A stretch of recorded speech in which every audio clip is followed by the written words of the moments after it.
अस्सलाम वालेकुम नाजरीन, मैं हूं यासिर आरिफ। डिजिटल कश्मीर से आज हम आपके सामने हाजिर हैं एक स्पेशल एपिसोड के साथ। आज का हमारा मौजू है पाकिस्तान में तौहीन रसालत के हवाले से मुख्तलिफ अदवार में मुख्तलिफ इशूज़ उठाए गए और इस हवाले से कई मौक़ों पर तौहीन रसालत पर तेशाकारी करने के लिए की जसारत की गई। और हाल ही में हमने देखा कि एक बार फिर तौहीन रसालत के इस कानून के हवाले से कुछ केसेस अदालतों के अंदर ज़ेर कार हैं। उनमें एक केस हाल ही में इस्लामाबाद हाई कोर्ट के अंदर उस हवाले से केस प्रोसीड किया गया है। ये केस है नूर फातिमा, इसकी पिटिशनर हैं और इस केस के अंदर बुनियादी तौर पे ये कहा गया है कि पाकिस्तान के अंदर तौहीन रसालत के कवानीन की खिलाफ वर्जियाँ बढ़ती जा रही हैं और इनके पीछे शायद कोई मुनज़्ज़म अनासर कार फरमा है जो इन केसेस के को जो है ना प्रोसीड करते हैं। इस हवाले से हम बात करेंगे। आज हमारे साथ मौजूद हैं नौजवान कानूनदान advocate high court Asad Abbas Raja साहब। हम उनसे जानेंगे कि ये केस है क्या, इस केस की नौइयत क्या है और इसके पसे पर्दा कौन से अनासर कार फरमा है और इसके पसे पर्दा हक़ाइक़ क्या है। बहुत शुक्रिया असद अब्बास राजा एडवोकेट साहब आपका वक्त देने का। ज़रा ये बताइए कि ये तौहीन रसालत के हवाले से जो केसेस इस वक्त अदालत की इस्लामाबाद अदालत के अंदर और इससे पहले लाहौर की अदालत के अंदर केस प्रोसीड किया गया, ये केस बुनियादी तौर पे है क्या और किस बुनियाद पे ये केस बना है, इसकी तफसीलात क्या हैं, ज़रा हमारे नाजरीन को आगाह कीजिए। देखें, जो ये केस है ये एक सोर्स रिपोर्ट पर बेस्ड है जो स्पेशल ब्रांच पुलिस का एक डिपार्टमेंट है स्पेशल ब्रांच, उसकी सोर्स रिपोर्ट पर लाहौर में शाहिद लाशारी के नाम से एक रिट पिटीशन फाइल हुई और इस्लामाबाद में नूर फातिमा के नाम से एक रिट पिटीशन फाइल हुई। इन दोनों रिट पिटीशंस में ख़ास तौर पर जो इस्लामाबाद में रिट पिटीशन फाइल हुई उसके अंदर प्रे ये की गई कि जो सोर्स रिपोर्ट है स्पेशल ब्रांच की, उसकी रोशनी में एक कमीशन ऑफ इंक्वायरी बनाया जाए और ये जज किया जाए कि क्या जो केसेस रजिस्टर हुए हैं वो दुरुस्त हैं या नहीं। अब इसके लिए हमें सबसे पहले उस सोर्स रिपोर्ट को देखने की ज़रूरत है कि वो सोर्स रिपोर्ट क्या कहती है। सोर्स रिपोर्ट ये कहती है कि जो केसेस तौहीन रसालत के दर्ज हुए 2021 से लेकर 2024-25 तक, इसके पीछे एक मुनज़्ज़म गिरोह है जो पैसे एक्सटॉर्ट करने के लिए ये केसेस रजिस्टर करवाता है। उसमें उन्होंने चंद वकला साहिबान और चंद FI ऑफिशल्स का नाम लिया और वो बाय नेम उनके खिलाफ रिपोर्ट तैयार की गई। इंटरेस्टिंगली, जब ये रिपोर्ट लाहौर हाई कोर्ट में शाहिद लाशारी वाली रिट पिटीशन में पेश होती है तो मोअज़्ज़ज़ जज साहब जस्टिस चौधरी अब्दुल अजीज साहब के पास ये मार्क होती है। वो इस रिपोर्ट की हसासियत को देखते हुए एडिशनल IG स्पेशल ब्रांच को तलब करते हैं। अब मैं वो बातें आपको बताऊंगा जो अदालती रिकॉर्ड का हिस्सा है, क्योंकि कई दफ़ा जब रिपोर्टिंग हो रही होती है तो वो बातें होती हैं कि जो अदालती रिकॉर्ड का हिस्सा होती हैं और कई दफ़ा वो बातें होती हैं कि जो अदालत में आम तौर पर जजेस साहिबान और वकला साहिबान की आपस में बात है। तो हम उसी पे रहेंगे जो अदालती रिकॉर्ड का हिस्सा है। Additional IG special branch high court में लाते हैं और वो इस रिपोर्ट को डिसओन करते हैं हाई कोर्ट के सवालात के जवाबात में। उनसे पूछा जाता है कि क्या आप इस रिपोर्ट के कंटेंट्स को वेरीफाई करते हैं। वो कहते हैं कि हम इसको नहीं वेरीफाई करते। वो कहते हैं क्या आप फिर अदालत हजूर सवाल पूछती है कि क्या ये रिपोर्ट सच्ची है या झूठी है। उस पर एडिशनल IG स्पेशल ब्रांच ये बयान देते हैं अदालत के अंदर जो ऑर्डर शीट का हिस्सा है कि हम ये भी नहीं बता सकते कि ये रिपोर्ट सच पर मबनी है या ये रिपोर्ट झूठ पर मबनी है। ये एक सोर्स रिपोर्ट है और साथ वो अदालत को ये भी बताते हैं कि ये रिपोर्ट FIA को भी भेजी गई। अब प्रिंसिपली अगर आप उस रिपोर्ट को भी मुलायजा करें, उस रिपोर्ट पर ना ही किसी शख्स के नाम है कि किसने ये रिपोर्ट तैयार की, ना ही उस रिपोर्ट के ऊपर किसी डेजिग्नेशन के सिग्नेचर्स हैं कि क्या ये रिपोर्ट SP स्पेशल ब्रांच ने तैयार की, क्या ये रिपोर्ट ASP स्पेशल ब्रांच ने तैयार की, DIG स्पेशल ब्रांच ने तैयार की। तो प्रिंसिपली एक डिसओन्ड रिपोर्ट वो हो जाती है जिसके ऊपर Lahore high court Shahid Lashari writ petition के अंदर FIA को नोटिस करती है। FIA in response to that notice पेश होते हैं और वो 2 रिपोर्ट सबमिट करती है। एक रिपोर्ट डील करती है उन केसेस को जिनके ऊपर ये रिपोर्ट है और एक रिपोर्ट डील करती है स्पेसिफिकली स्पेशल ब्रांच की रिपोर्ट को। जो स्पेशल ब्रांच की रिपोर्ट है FIA उसको झूठा करार देती है और जहां तक केसेस की बात है तो वो तकरीबन 450 सफ़ों पर 2 रिपोर्टें मुश्तमिल हैं केसेस के ऊपर, जिसमें वो कहते हैं कि ये केसेस रजिस्टर हुए हैं after thorough investigation thorough probe और फॉरेंसिकली ये सारे केसेस प्रूव्ड है अगेंस्ट द एक्यूज्ड। अब इसके बाद वो जो मुल्ज़मान हैं उनके वकला साहिबान भी अदालत में दरखास्तें लेकर आते हैं, ठीक है, कि हमें इसमें सुना जाए और फरीक बनाया जाए। In response to that applications अदालत उनसे चंद सवालात पूछती है कि अगर आप इस सोर्स रिपोर्ट को बेस बना रहे हैं तो उससे पहले, क्योंकि इसके अंदर एक्सटॉर्शन का एक जिक्र किया गया कि शायद पैसे लेने के लिए वो मुकदमात दर्ज करवाए जाते हैं, तो अदालत ये पूछती है कि क्या रिमांड में कभी नरमी बरती गई प्रोसिक्यूशन की तरफ से, या जमानत में नरमी बरती गई प्रोसिक्यूशन की तरफ से, या during the stage of evidence कोई गवाह मुनहरिफ हुआ जिसको हम होस्टाइल विटनेस कहते हैं, या इवन ड्यूरिंग अपील कोई बंदा जो नरमी है मुल्ज़मान से बरती गई, तो मुल्ज़मान के वकला साहिबान जो हैं वो इन सारी बातों का जवाब ना में देते हैं। कोई एक तो केस ऐसा होगा ना जिसमें ये हुआ हो, ताकि हम एक वो बना सकें, इंप्रेशन क्रिएट हो सके कि शायद किसी एक केस में पैसे लिए गए। जब इसमें एक भी केस ऐसा नहीं है तो शायद ये पैसे लेने वाली रिपोर्ट मैनेज्ड थी स्पेशल ब्रांच से, और फिर उसके ऊपर ये एक सारा तूफान बर्पा करने की कोशिश की गई। और इस्लामाबाद हाई कोर्ट में भी जो प्रोसीडिंग्स चल रही हैं उसमें दोनों तरफ से लॉयर्स अपीयर हो रहे हैं। ऑब्वियसली जो लॉयर्स अपीयर हो रहे हैं ऑन अगेंस्ट दिस रिपोर्ट, वो ये एजिटेट करेंगे इस्लामाबाद हाई कोर्ट में 14th के लिए फिक्स्ड है कि ये एक डिसओन्ड रिपोर्ट है। तो क्या डिसओन्ड रिपोर्ट पर कमीशन ऑफ इंक्वायरी बनना चाहिए या नहीं बनना चाहिए? अच्छा असद अब्बास साहब, ये बताइएगा कि क्या ये 295C के खिलाफ साजिश तो नहीं है? क्योंकि हमने ये देखा कि 2017 में एक धरना हुआ इसी इशू पे, जिस पे कमीशन बना और आज तक उस कमीशन की रिपोर्ट सामने नहीं आ सकी। फिर उसमें एक गैप आया और उसके बाद फिर से ये केस अचानक से सोशल मीडिया पे कुछ सहाफ़ी जो हैं बैरून मुल्क बैठे हुए, उन्होंने इस पे एक शोर गोगा शुरू कर दिया। और वो अनासर हमारे सामने आते हैं कि माजी में हमने जब भी देखा कि वो एक ख़ास लॉबी का हिस्सा रहे और ख़ास लॉबी को प्रोटेक्ट करते हुए उनके एजेंडे के लिए काम करते रहे। आपके ख्याल में कहीं ये एक बार फिर जसारत तो नहीं की जा रही कि तौहीन रसालत का जो कानून है 295C कि उसको ख़त्म किया जाए? प्रिंसिपली अगर सारी चीज़ों का अहाता किया जाए या उन चीज़ों को एक पैराडाइम में देखा जाए तो नज़र तो यही आता है कि 295C के ख़िलाफ़ एक बार फिर साजिश जो है वो की जा रही है, 295C के कानून के ख़िलाफ़। जिस तरह आपने ख़ुद अपने सवाल में कहा कि 2017 में एक धरना हुआ, उस धरने में 6 अफराद हलाक हुए, शहीद हुए। उसकी रिपोर्ट आनी थी, राजा ज़फ़रुल हक साहब अल्लाह उनको जन्नत नसीब करे, उनके दर्जात को बुलंद करे, उन्होंने एक थॉरो इंक्वायरी की। वो रिपोर्ट आज तक लोगों के सामने क्यों नहीं आई? अगर वो रिपोर्ट आ जाती तो बहुत सारी चीज़ें बेनकाब हो जाती। उस कानून के अंदर भी ये समझने की ज़रूरत है कि डिक्लेरेशन ऑन ओथ पर नाअहली है, वो ख़त्म की गई थी डिक्लेरेशन से वर्ड चेंज करके वेरिफिकेशन के ऊपर। ये कानूनी नुक्ता है, इसको जो हमारे वकला साहिबान अगर ये शो देखेंगे वो इसको बड़ी बारीकी से समझेंगे कि डिक्लेरेशन पे नाअहली है, वेरिफिकेशन इर्रेगुलरिटी है, उसके ऊपर नाअहली नहीं होती। तो जब पिछली चीज़ में वो रिवर्स हुई तो फिर अल्टीमेटली ये एक दोबारा पूरा स्ट्रक्चर क्रिएट किया गया और इन केसेस को निशाना बनाकर 295C के ऊपर फिर एक साजिश जो है वो क्रिएट की जा रही है।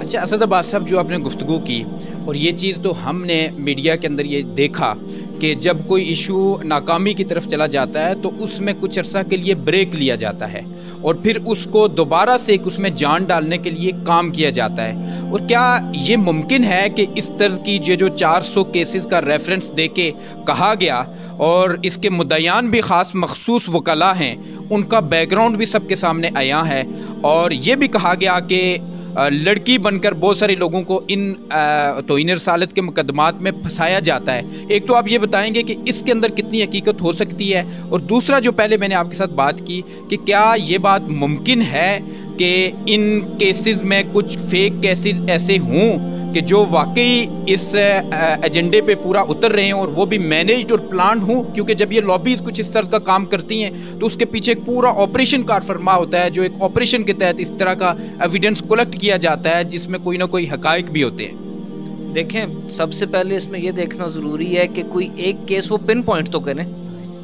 वो ये कहते हैं कि सारी केसेस जो हैं वो फैब्रिकेटेड है, तो सारे केसेस तो फैब्रिकेटेड नहीं हो सकते। फिर 400 केसेस हैं, हमारी टोटल पॉपुलेशन कितनी है मैं आपसे पूछता हूँ? 25 करोड़। 25 करोड़ में 400 केसेस की रेशो क्या बनती है? 0.000 समथिंग। اچھا، اب اس کے بعد ان کا دوسرا اعتراض یہ آتا ہے کہ جی اس میں چند مخصوص مدعیان ہیں اور چند مخصوص وکلاء صاحبان ہیں کہ جو یہ کیسز پرسو کرتے ہیں. سب سے پہلے اس قانونی نقطے کو سمجھیں کہ اگر ایک جرم کی انفارمیشن کسی شخص کے پاس جاتی ہے تو کوئی بھی شخص اس کیس کا مدعی بن سکتا ہے. اور یہ تو کیسز چونکہ آن لائن ہیں، یہ کیسز سوشل میڈیا کے پلیٹ فارمز پر ہیں، تو وہاں سے تو الٹیمیٹلی کوئی بھی شخص مدعی بن سکتا ہے. دوسری چیز جو سمجھنے والی ہے، کیا پاکستان میں کوئی ایسا حکومتی ادارہ ہے جو خاص، حالانکہ اس کے اوپر بھی اسلام آباد ہائی کورٹ کی ججمنٹ تھی شوکت عزیز صدیقی صاحب کی کہ ان چیزوں کو کرب کرنے کے لیے اسپیشل ٹاسک فورس کریٹ کی جائے، وہ بھی نہیں بن سکی. تو نہ کوئی ادارہ ہے، نہ کوئی ٹاسک فورس ہے، ٹھیک ہے، نہ ایف آئی اے کے سائبر کرائم ونگ کا کوئی اسپیشل سیکشن ہے. تو اگر کوئی شخص اس پہ کام کر رہا ہے اور وہ رپورٹ کر رہا ہے تو واٹس دا بگ ڈیل. دوسری چیز، اب چونکہ آپ نے بات کی کہ کئی یہ کہا جاتا ہے کہ لڑکی بن کر ٹریپ کیا جاتا ہے، سب سے پہلے اس چیز کو قانونی نقطے میں سمجھیں کہ جب مدعیان یا پروسیکیوشن اپنا شہادت ختم کرتی ہے تو ملزم کے پاس یہ حق دفاع ہوتا ہے 340 سب سیکشن 2 کے اندر کہ وہ ڈیفنس ایویڈنس پیش کرے. آج تک کسی ایک کیس میں ایسا کوئی واٹس ایپ ڈیفنس ایویڈنس کے طور پہ نہیں پیش کیا گیا. اگر ڈیفنس ہے، اور یہ ڈیفنس ایویڈنس ہے کہ ہمیں اس میں پھنسایا گیا ہے، لیکن اس سے بھی پہلے آپ کے پاس یاسر صاحب کوئی ایسی چیز آتی ہے تو آپ اس کو ری شیئر کریں گے یا آپ خود کمپلیننٹ بنیں گے 295C کے. سمجھنے والی بات یہ ہے کہ یہ جو ملزمان ہیں یہ خود کمپلیننٹ کیوں نہیں بنے ایسی چیزوں کے اوپر آنے میں.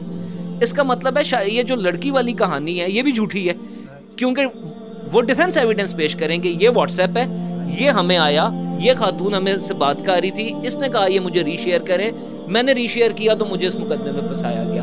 تو یہ ڈیفنس ایویڈنس میں تو کسی جگہ پہ نہیں آیا آج تک، بلکہ وہ ڈیفنس ایویڈنس پیش ہی نہیں کرتے. تو اگر یہ ڈیفنس ایویڈنس میں پیش ہوتا ہی نہیں ہے تو پھر ہم کس طرح اس کو مان لیں. چوتھی چیز، مخصوص وکلاء صاحبان. دیکھیں، مخصوص وکلاء صاحبان جو ہمارے دوست ہیں وکلاء صاحبان، وہ یہ سمجھتے ہیں اس چیز کو، عام افراد بھی سمجھتے ہیں کہ ہر وکیل صاحب کی کوئی نہ کوئی اسپیشیلٹی ہوتی ہے. کوئی ریونیو سائڈ پہ ہمارے سینئرز ہیں، دوست ہیں، بہت اچھا کام کر رہے ہیں، کچھ کرمنل سائڈ پہ کر رہے ہیں، کچھ ٹیکسیشن میں کر رہے ہیں، کچھ کمپلائنسز میں کر رہے ہیں. اور اب اگر چند مخصوص وکلاء اس چیز کو کرب کرنے کے لیے کر رہے ہیں تو ایشو تو نہیں ہونا چاہیے. دوسری چیز، آپ دونوں سائڈز کے وکلاء صاحبان کا موازنہ کر رہے ہیں. جو ہمارے دوست ہیں، ہمارے بھائی ہیں، بہنیں ہیں، جو ملزمان کی طرف سے پیش ہوتے ہیں، ٹھیک ہے، وکلاء صاحبان، وہ کمپیریٹیولی زیادہ بہتر ہیں اور ان کی چارجنگ فی بھی زیادہ ہے ان کمپیریزن ٹو جو مدعیان کی طرف سے پیش ہوتے ہیں. تو اگر ایکسٹورشن ہوتی تو کم از کم مدعیان کے وکلاء پرانی گاڑیوں پر تو نہ آ رہے ہوتے، ان کے پاس بھی لیکسس ہونی چاہیے تھی آنے جانے کے لیے. اچھا اسد صاحب، یہ تو کڑیاں جڑتی ہیں جس طرح آپ نے حقائق بیان کیے کہ یہ اس کے پیچھے ایک ایجنڈا سیٹنگ ہے، اور یہ کچھ صرف اچانک سے ایک دم سے یہ ہائپ کریٹ ہو کے اچانک سے یہ کیسز نہیں سامنے آگے، بلکہ ان کے پیچھے ایک پراپر ورکنگ ہے، اس کے پیچھے کام کرنے والے لوگ مخصوص مائنڈ سیٹ کے ہیں. ذرا یہ بات بتائیے، اس کیس کے معاملے میں لاہور ہائی کورٹ کے ایک جج صاحب ہیں، ان کے اوپر بھی کوئی الزام ہے، وہ پہلے بتائیے کہ وہ الزام کیا ہے.